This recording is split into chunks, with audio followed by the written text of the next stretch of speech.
The captain.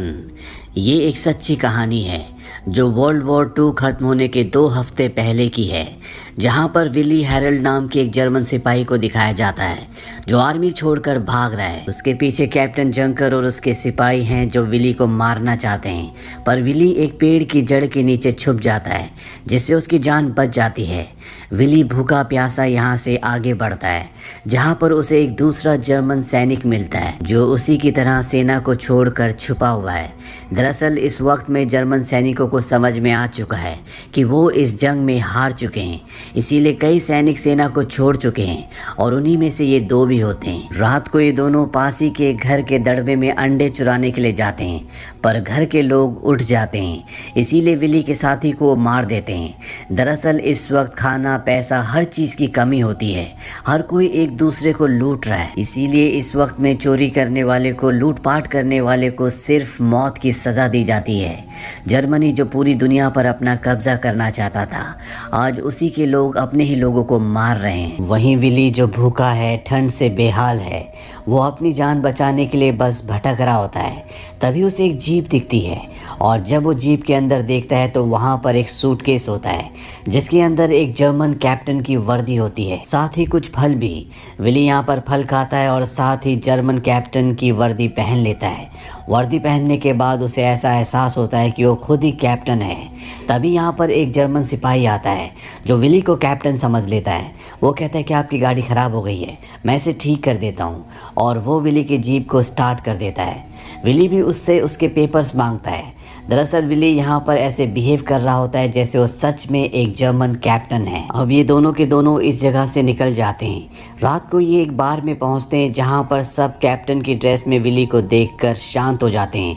Willie उन सबको हाय कहता है लेकिन उसकी बात का कोई जवाब नहीं देता। दरअसल जर्मनी के लोग अब जर्मन सेना से बहुत नफरत करते हैं। जर्मन सेना की वजह से लोगों ने अपनों को खोया है, उनका घर बार परिवार सब कुछ लुट गया। पर यहाँ पर विली सबको बहुत रौब से कहता है कि लॉ एंड ऑर्डर अभी भी कायम है, जिसका जो नुकसान हुआ है वो मुझे बताए, उस नुकसान की भरपाई होगी। ये सुनने के बाद लोग अपने नुकसान का ब्यौरा देना शुरू कर देते हैं। यहाँ बार का जो मालिक होता है वो विली को और उसके साथी सिपाही को खाना भी देता है, जिस खाने के लिए ये दोनों यहाँ पर आए होते हैं। रात को यहाँ पर एक चोर को पकड़ा जाता है जो खाना चुरा रहा होता है।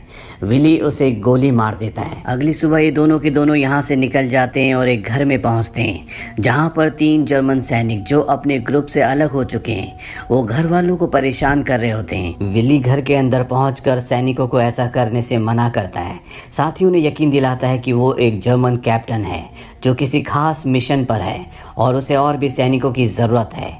ये तीनों भी विली को ज्वाइन कर लेते हैं। अब ये पांचों के पांचों यहाँ से निकल जाते हैं। रास्ते में जब ये एक जगह आराम कर रहे होते हैं तभी वहाँ पर 2 और जर्मन सैनिक आते हैं जिनके पास एक बहुत बड़ी गन भी होती है। दरअसल इस वक्त में जर्मनी की सेना पूरी तरह से बिखर चुकी होती है, इसीलिए कुछ सिपाही भाग गए होते हैं और कुछ सिपाही अपने ग्रुप से अलग हो गए होते हैं। ये दोनों सिपाही भी विली को कैप्टन समझते हैं और विली को ज्वाइन कर लेते हैं।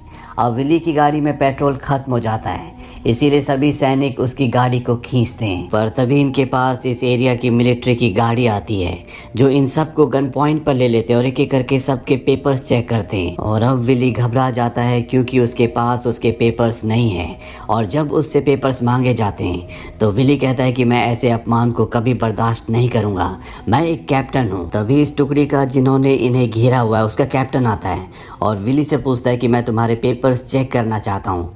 विली कहता है कि मैं खास मिशन पर हूँ, मुझे हाई अथॉरिटी ने यहाँ पर भेजा है। कैप्टन उससे पूछता है कौन सी हाई अथॉरिटी? विली कहता है मुझे खुद हिटलर ने यहाँ पर भेजा है। कैप्टन कहता है मैं तुम्हारे पेपर्स चेक करना चाहता हूँ। विली अपनी जेब से पेपर्स निकालता है जिस पर उसका नाम नहीं है, पर देने से पहले वो कहता है कि मैं भी एक कैप्टन हूँ, तुम भी एक कैप्टन हो, इसीलिए मैं भी तुम्हारे पेपर्स चेक करना चाहूँगा। ये सुनने के बाद दूसरे कैप्टन को यकीन हो जाता है कि विली सच में एक कैप्टन है और वो किसी खास मिशन पर है, इसीलिए वो उसके पेपर्स चेक नहीं करता और विली की जान बच जाती है। कैप्टन विली को बताता है कि यहाँ पर कुछ लुटेरे वर्दी पहन कर आते हैं जो आम लोगों को लूटते हैं, उन्हें मारते हैं। विली कहता है अगर ऐसा है तो मैं सब सबसे पहले उन लोगों को सबक सिखाऊंगा। इस काम में मैं तुम्हारा साथ दूंगा। इसके बाद कैप्टन की टीम के साथ विली भी अपनी टीम को लेकर उसकी छावनी तक पहुंच जाता है, जहां पर इनकी मुलाकात कैप्टन जंकर से होती है। कैप्टन जंकर को बताया जाता है कि कैप्टन विली को यहाँ पर खुद हिटलर ने किसी खास मिशन के लिए भेजा है। कैप्टन जंकर जब विली को देखता है तो कहता है, शायद मैंने पहले तुम्हें कहीं देखा है, पर फिलहाल मुझे याद नहीं आ रहा, पर मेरी याददाश्त तेज है, मैं जल्द ही याद कर लूंगा। कैप्टन जंकर भूल चुका होता है कि विली वही सिपाही है जिसे वो इस कहानी की शुरुआत में सेना से भागने के आरोप में मारना चाहता था।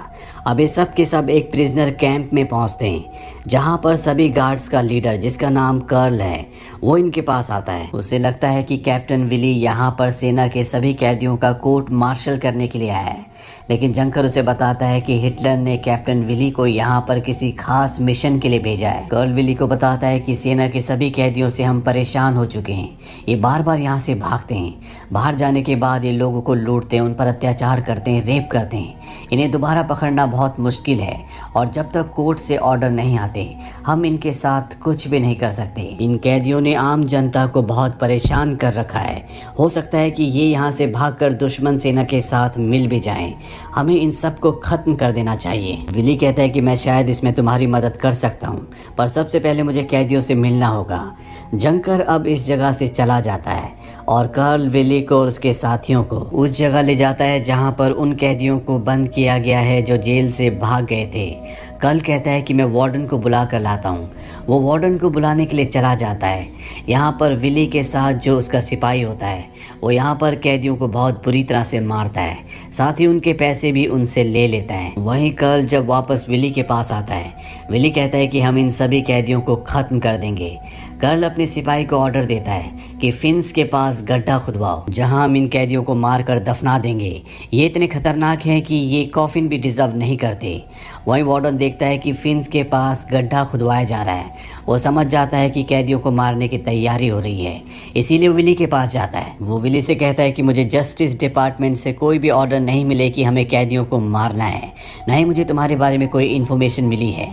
मैं तुम्हारे पेपर्स चेक करना चाहता हूँ। विली कहता है कि मुझे खुद हिटलर ने यहाँ पर भेजा है और मेरे पास पूरे अधिकार हैं, मैं जो चाहूँ वो कर सकता हूँ। वार्डन अपने सीनियर को कॉल करता है और वो बताता है कि विली यहाँ पर कैदियों को मार रहा है। उसने पहले 5 कैदियों को मार दिया है। विली भी सीनियर से फ़ोन पर बात करता है।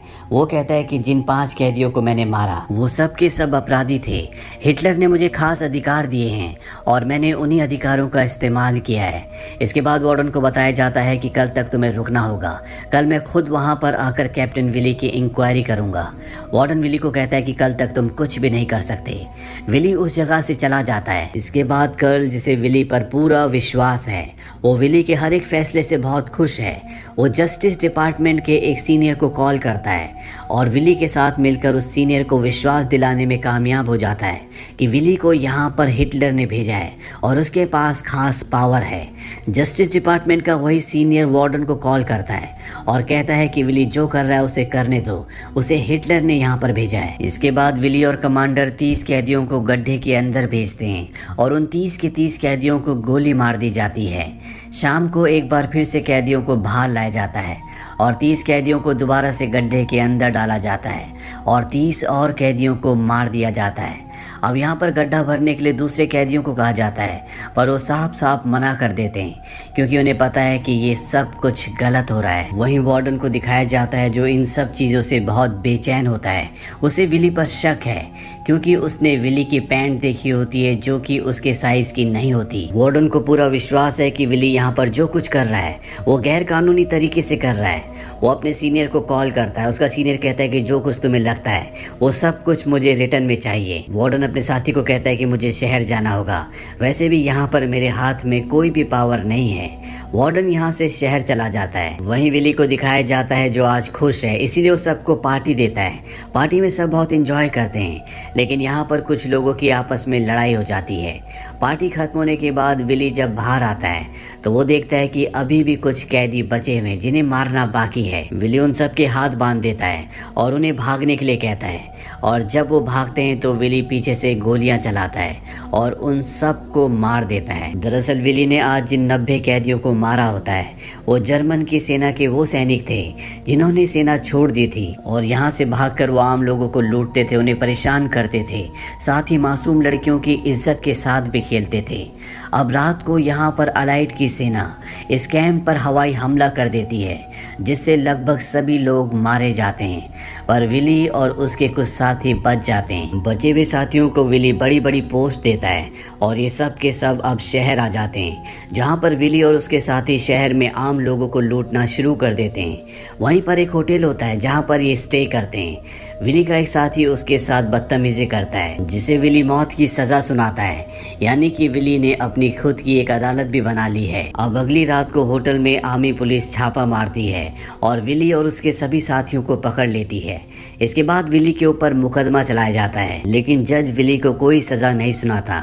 वो कहता है कि विली ने जो कुछ किया वो जर्मनी के लोगों के लिए किया, लेकिन अब उसे फ्रंट में दोबारा से लड़ने के लिए जाना होगा, यानी कि बर्लिन में, जहाँ पर हिटलर है और लगातार अलाइड की सेना उस तरफ बढ़ रही है। पर इससे पहले कि विली को बर्लिन भेजा जाता, विली इस जगह से भाग जाता है और आखिरी बार विली को हमें जंगल की तरफ जाते हुए दिखाया जाता है। इसके बाद हमें बताया जाता है कि 23 मई सन 1945 को विली को ब्रेड चुराते हुए पकड़ लिया गया। वो अपना पेट भरने के लिए संघर्ष कर रहा था। 14 नवंबर सन 1946 को विली और उसके 6 साथियों को फांसी की सज़ा दे दी गई। विली इस वक्त मात्र 21 साल का था। इस फिल्म में हमें जर्मनी के उस सच को दिखाया गया है जहां पर जर्मनी के आम लोग दुश्मन सेना से नहीं बल्कि खुद अपनी जर्मन सेना से परेशान हैं। वो उनसे नफरत करते हैं। जो आग जर्मनी ने दूसरों के घर पर लगाई थी, अब उसी आग से उनके खुद के हाथ जल रहे हैं। यहाँ पर हर एक जर्मन दूसरे जर्मन का दुश्मन है। तो ये थी पूरी कहानी फिल्म द कैप्टन की।